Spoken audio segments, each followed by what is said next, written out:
Ching manung hanjinba mapham sing the chattuna khunja singna Thengnariba Khudong Chadabasing adu khangdoktuna Mateng Pangnaraga Idea of Manipur gi Wakhalon Chetsilhanba gi tangai phadaba haina Federation of Civil Society Organization FOCS ke acting president Yaima Shah na phongdorakli wafam singarang FOCS amasung kasom khuno development committee na sindna kasom khuno da pangthokiba Mother's Day gi thoramda phongdokleduna mahak na makata na hai ima haibasi malemda ani sudabana Mama oibi singbo matam khudimakta ikai khumnana chatpagi tangai phadaba lei mama singbo ikai khumnana chatlaba matam aduda apaba amade chawkhatpa haibadu oiba ngamgadoribane haike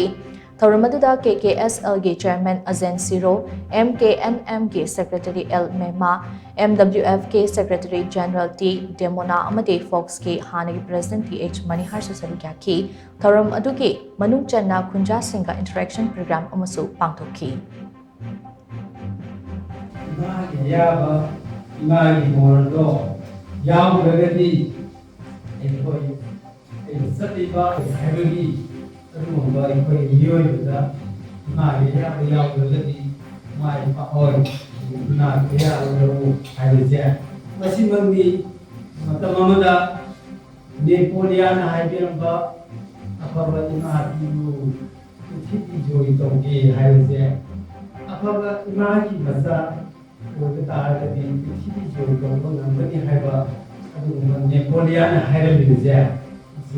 Saba, Wakhallon, Aduna, Ashiki,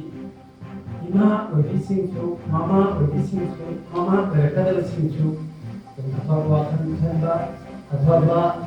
Adi, moral character, Apava, Princess Hajan, Mama Sudha, Nakan, Sachina, Oiroi.